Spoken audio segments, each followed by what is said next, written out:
Okay, guys, welcome. Second to last week of classes, so we're almost done. And so what we're going to be talking about today is we'll be talking about file handling. So some of you may have seen that, hopefully all of you saw that you have a new assignment that has been posted.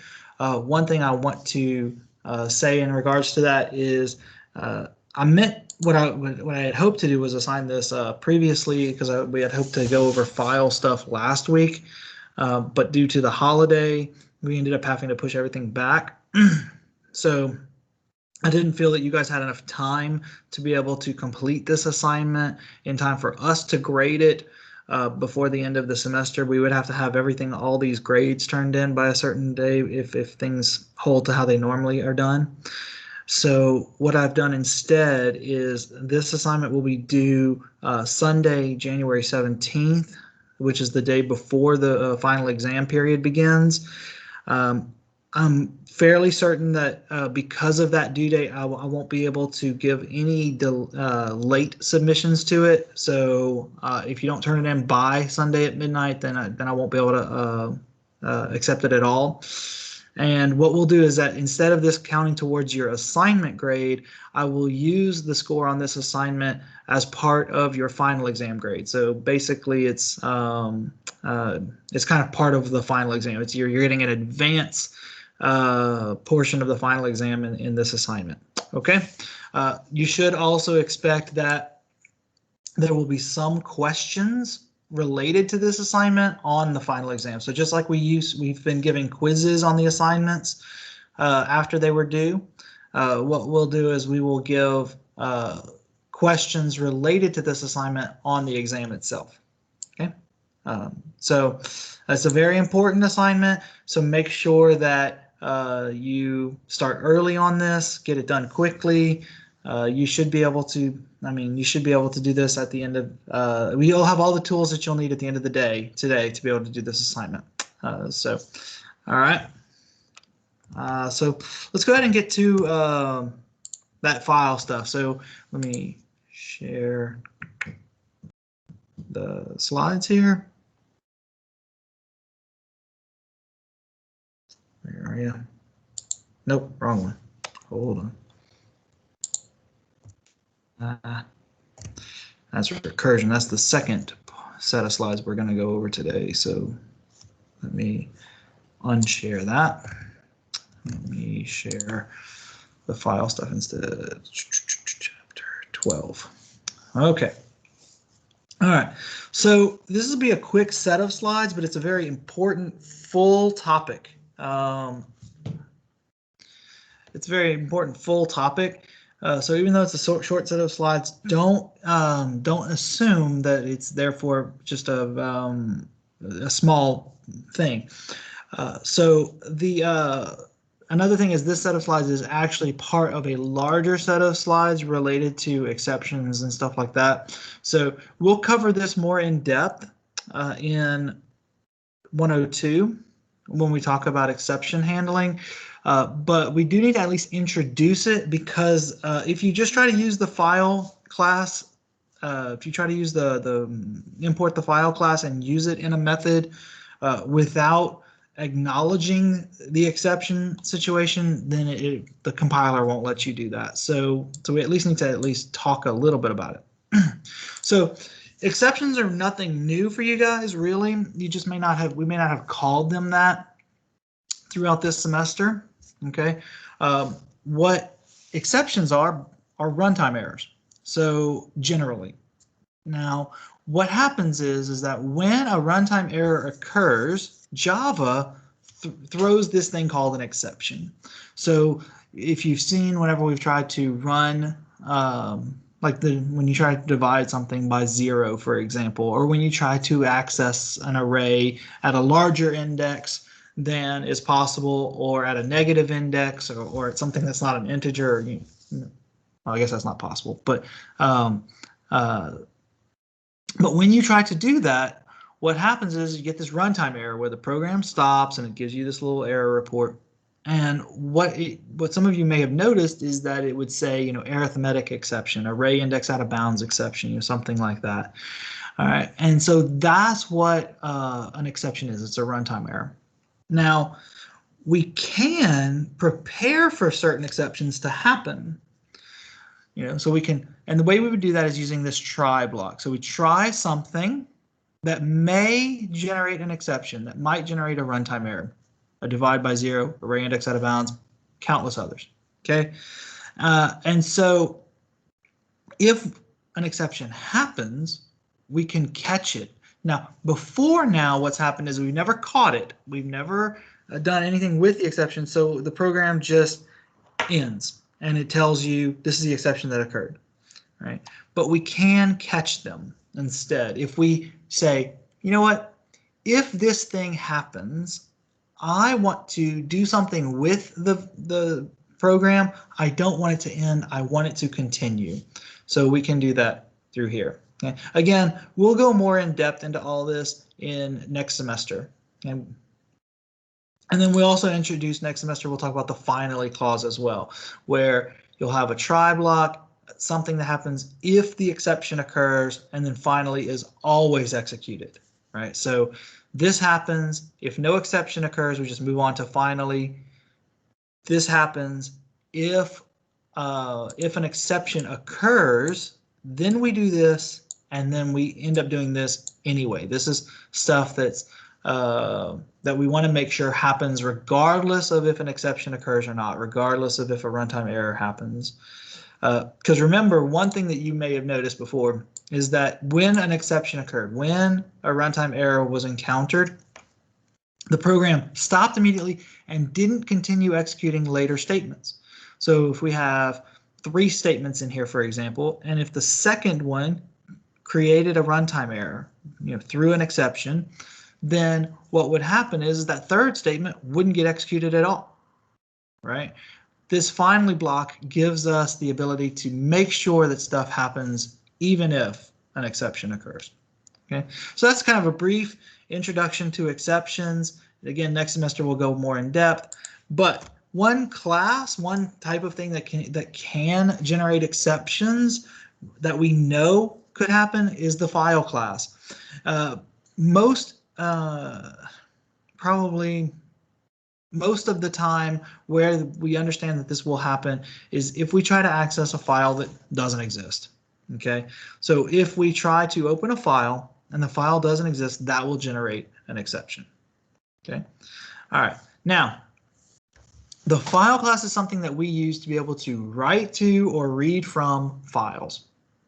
Okay, so far, everything we've done in this course, everything that we have, for the most part, what we've done in this course has been generating user input through the keyboard and then showing them output through the screen. That's pretty much all we've done, right? We've asked them, enter some information. We've then displayed some other information that we've calculated, right?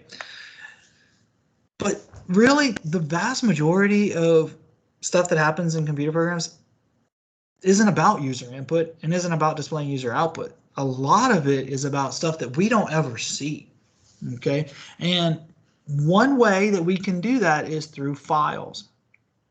So we can create files, we can write to files, we can read information from files, and then that way, especially like for those of you who have followed along and done this program, this course grade program that we've been developing, each student, like, so if I gave, in the example that we've given in the assignment descriptions where there's like 4 quizzes, 3 homeworks, and a midterm and a final is usually our example that we give.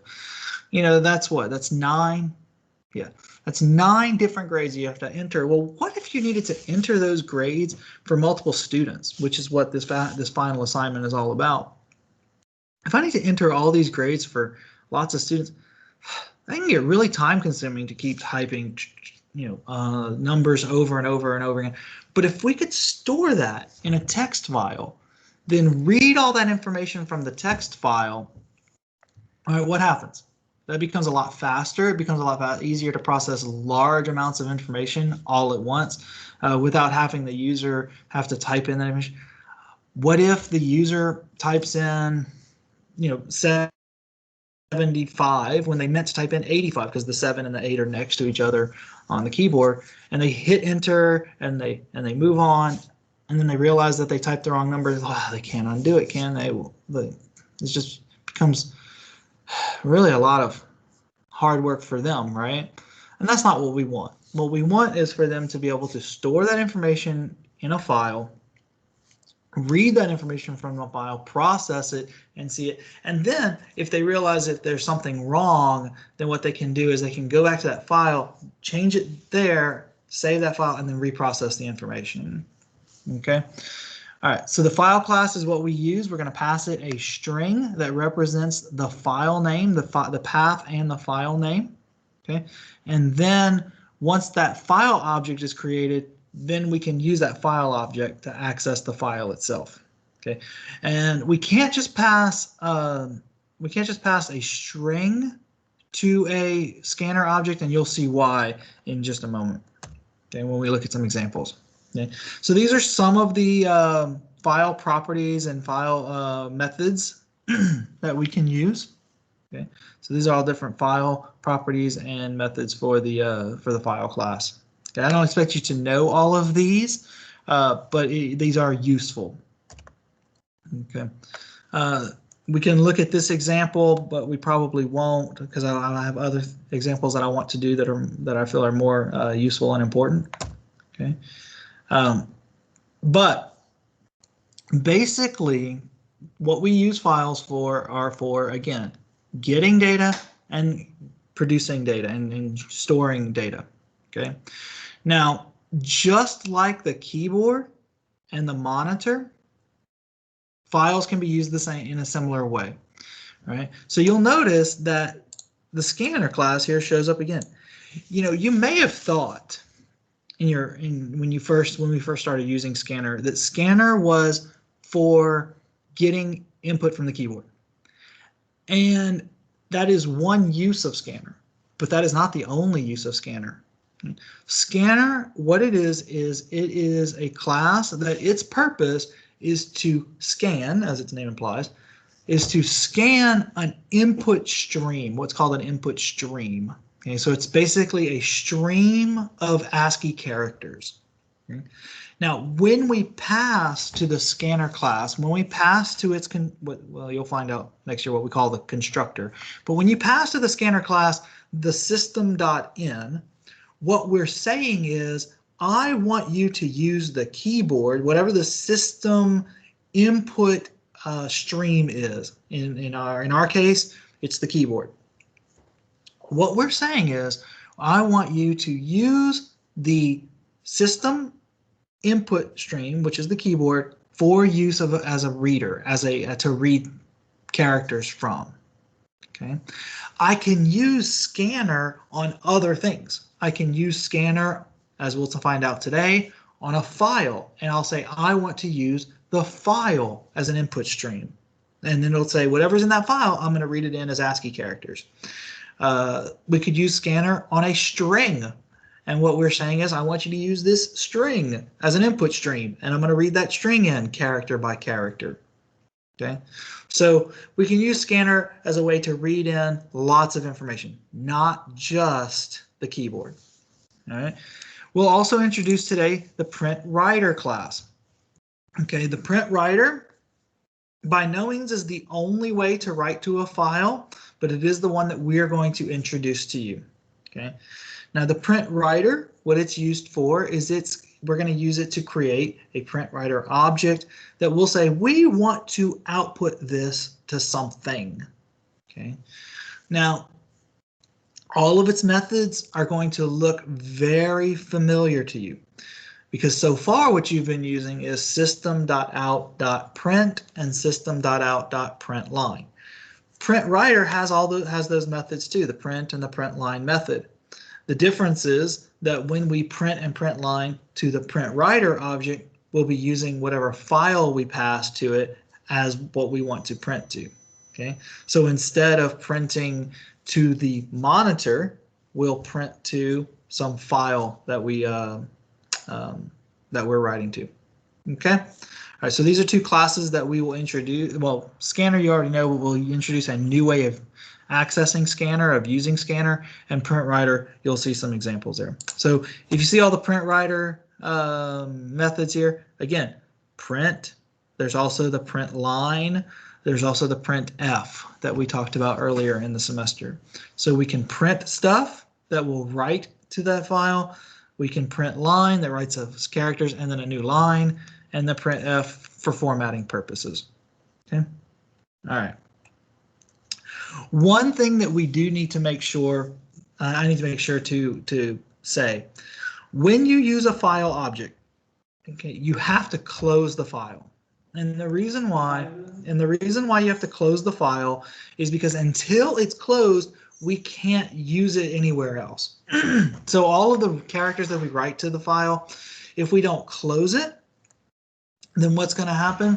Those characters are just going to get lost because the file will never have been saved off. Now, I know I'm a little bit older than you guys, but some of you, I don't know, have you ever used a CD? Have you ever used a writable CD where you can put it into a CD burner and write data to it and stuff like that? I'm assuming some of you have. Now, when I was in university a long time ago, what I liked doing was I liked making. We didn't have these MP3 players and phones with iTunes on it and whatnot. What we had was I had a CD player in my car. I had a CD player that was called a Discman, where I would listen to my music on my CDs, right? Well, sometimes I didn't want to just use just the CDs that like I bought out the store. I wanted to write my own songs. I want not write my own songs, but I wanted to make a mixed disc, like a bunch of different songs from different artists and kind of just have a bunch of songs on there, right? And so what I would do is I would use a CD burner to burn songs to the disc, okay, to burn data to the disc. Now, what would happen is that whenever I would do that, I would put, you could usually put, I think on a CD, you could put like 12 normal length songs on there, something like that. And I would put my 12 songs on there and I would click burn. And then I would wait because back then it took a while. It took a number of minutes to burn all the data to a CD. And I would wait, and then when it was done, it would come up with this message of, do you want to close the session? Now, if I clicked yes, it would burn a few more data items to the disk, right? And then it would eject the disk, and I could take it, and I could take that disk and I could put it into my CD player. I could put it into another computer that I was working on, right? And what would happen is I could listen to my music somewhere else. If I said no, I don't want to close the session, what would happen is it could still eject the disk. There was still data printed to the disk, but for whatever reason, I couldn't use that disk anywhere else. So that last little bit of information to close the session wasn't there. So I couldn't, if I took that disk to somewhere else, to another computer, to my CD player, it would look as though it was a blank disk. It would look as though it was a blank CD. But if I took that same disk and put it into the same computer that I just burned stuff on, it would say, oh, there's all your music. Closing the session allowed other devices to be able to access the data on that disk. Okay. The reason why this is important is because we need to do the same thing with the files that we write. We have to close them, otherwise other tools, other places can't see the data that's in there. Only once the file is closed does the file become accessible. The data in the file become accessible to other things that would want to use it. Okay. All right, so the reason why this is important, so it doesn't have the close method here, but there is a close method in the print writer class that you guys should know about. Okay, so the reason why this is important. Sometimes we forget to close our files.